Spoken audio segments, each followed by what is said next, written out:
Shalom, everybody out there. I want to invite all of you into my Sukkah.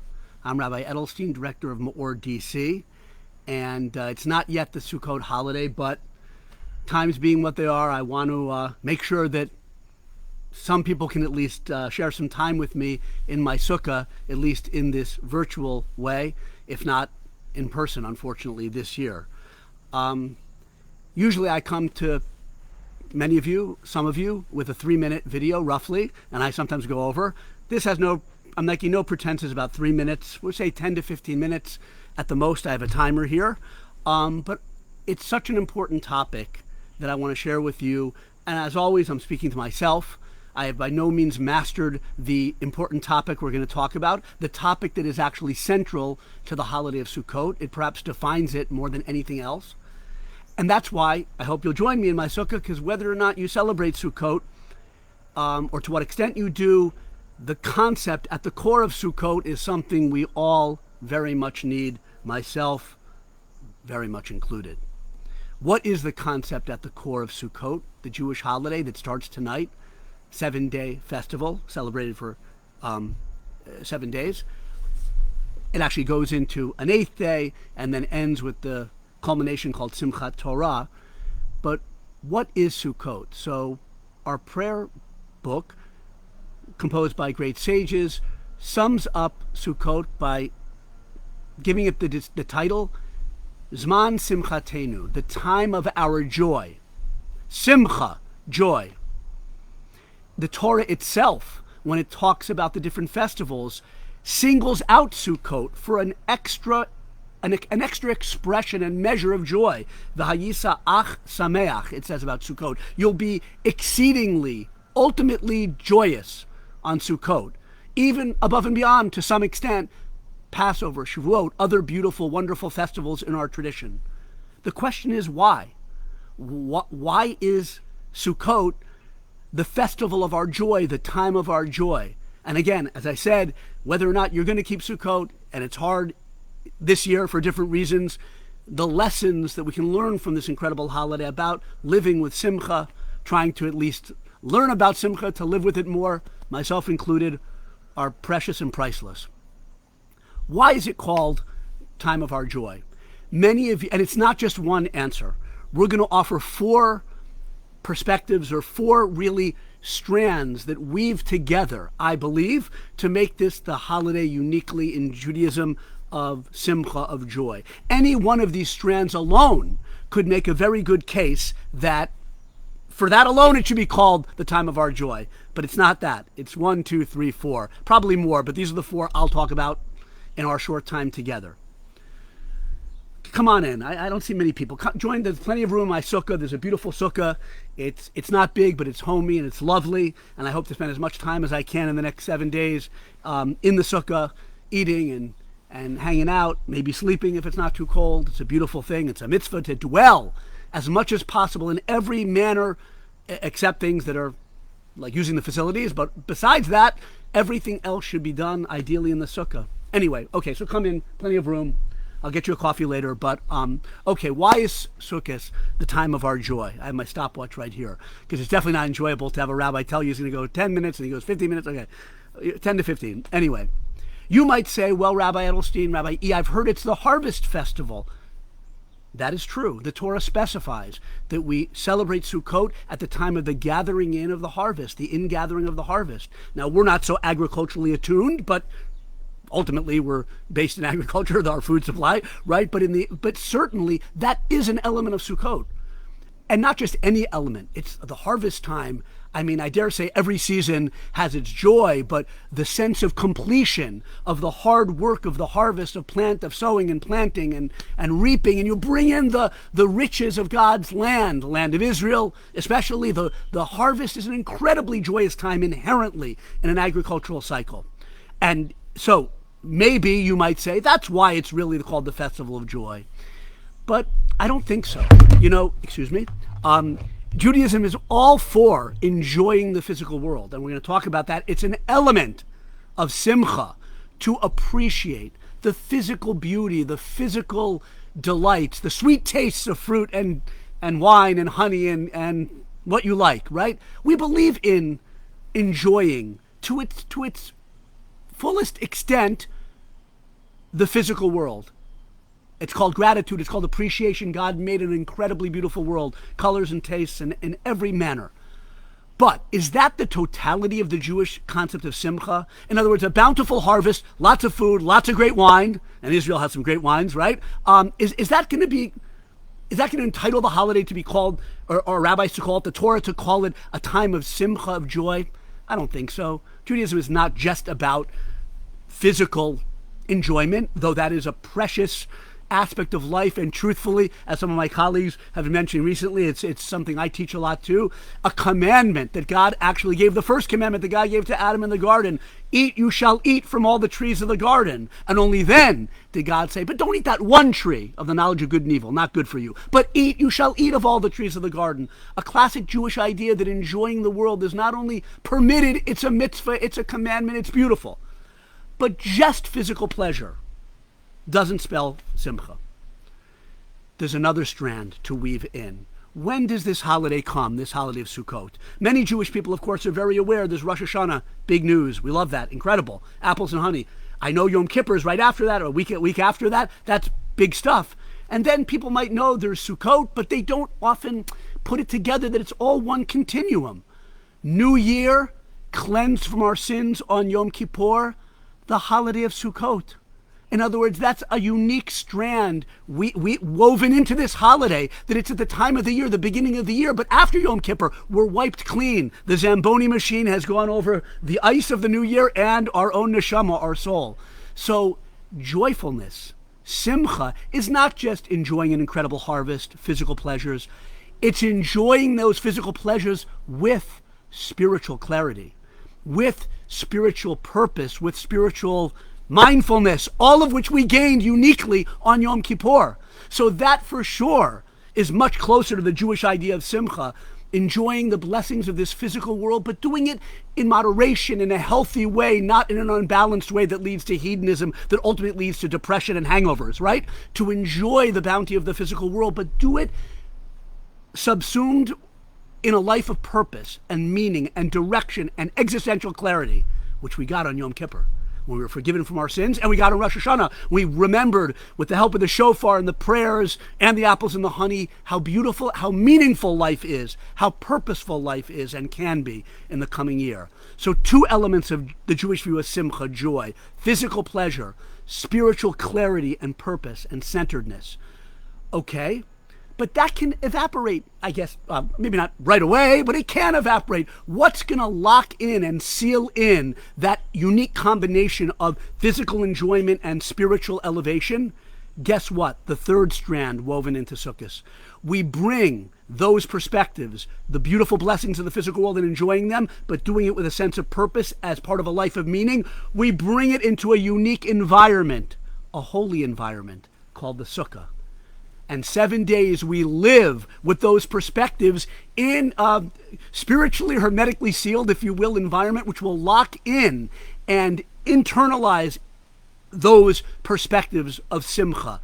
So physical blessings and appreciating them with spiritual purpose and meaning, and then an extended period of time, a whole week, spending as much time within the walls of the Sukkah. You say, what's the Sukkah? It's just, some have walls of wood, some have tarp.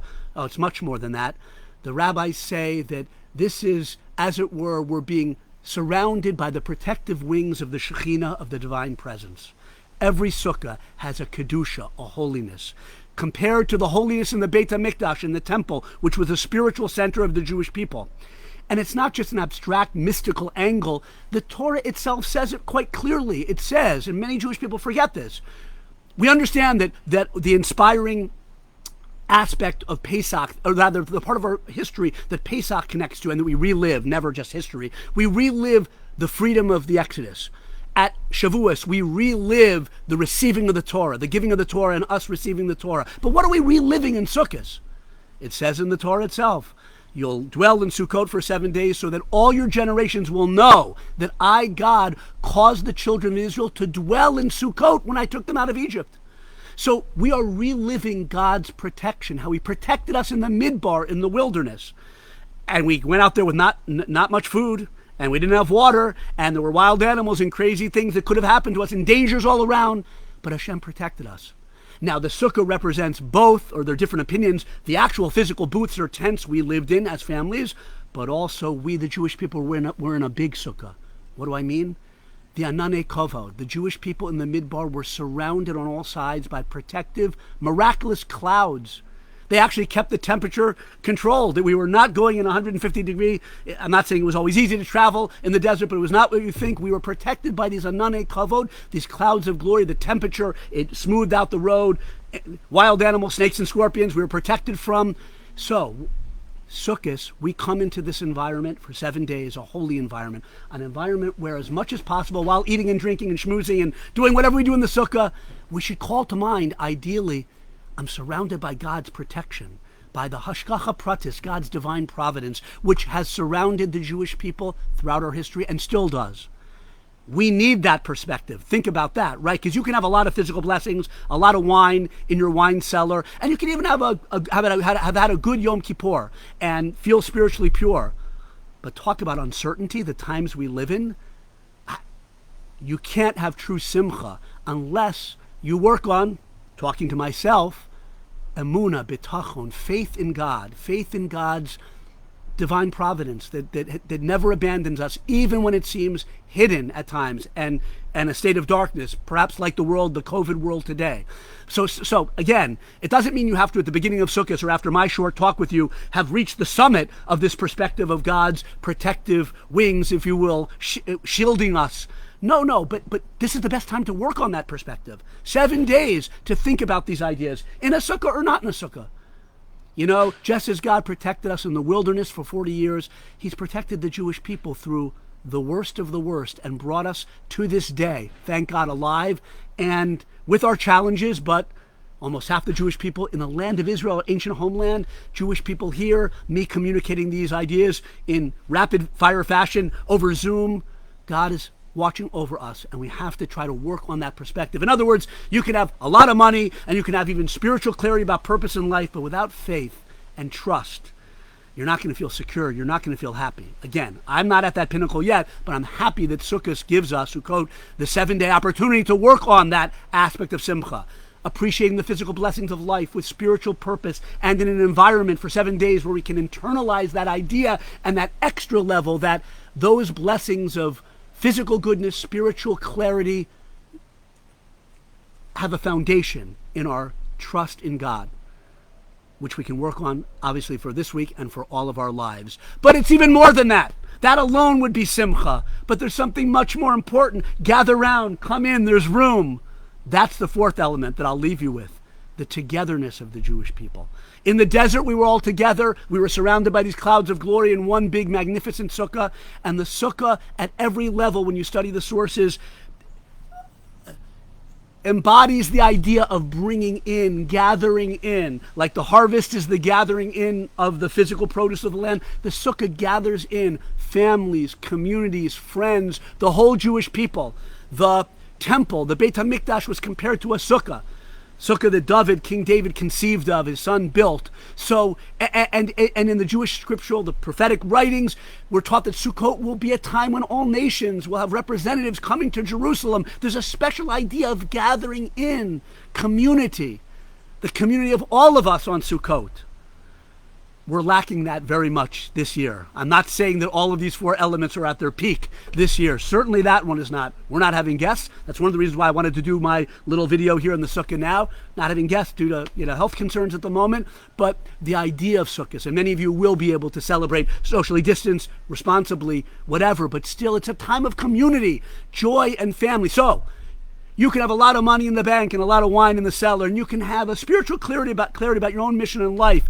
And you can even top that off with a sense of God's protection in our life that gives us inner security and joy.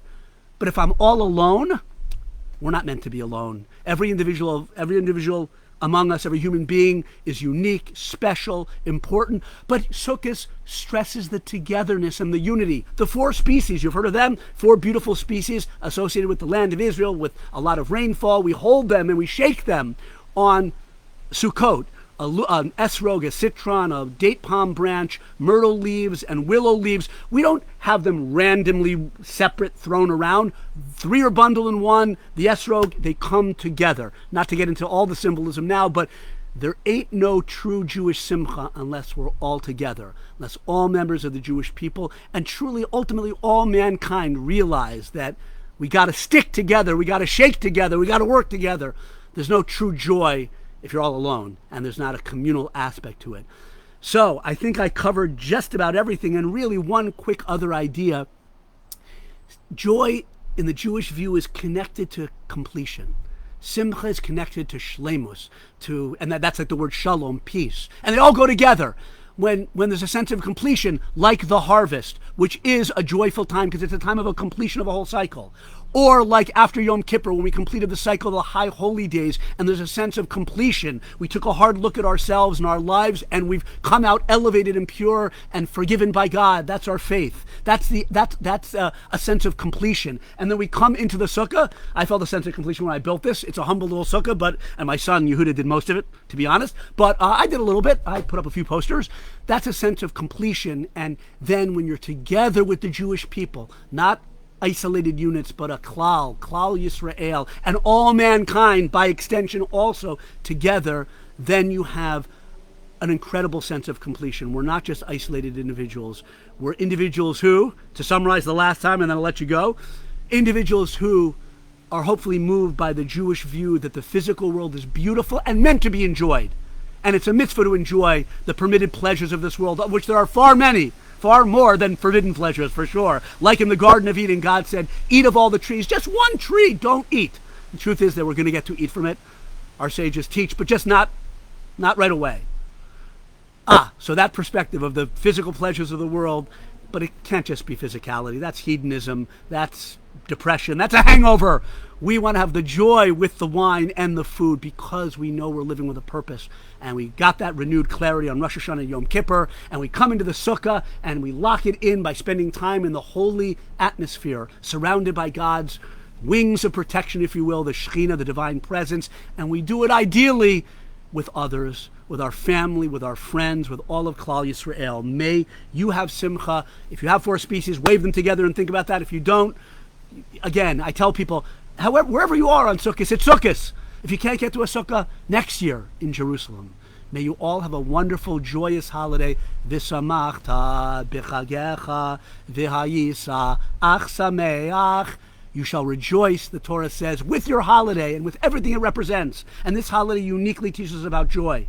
Rejoice with the holiday of joy. V'samachta b'chagecha v'hayisa ach sameach. And may you, and you shall be, and I make it a blessing, may you be, may we be utterly joyous. It's going to be hard this year, but you know what? According to the effort is the reward. If we try hard, myself included, we can maybe have an incredibly joyous time, and in our own hearts, minds, and lives, light up a little space. May it radiate out to a world that has so much darkness in it, so much sickness. May everyone who's afflicted get better from COVID. May it go away in the new year 5781. Chag Sameach, good Shabbos. Have a wonderful holiday. Thank you for spending time with me in the Edelstein Sukkah. I appreciate it. Bye-bye.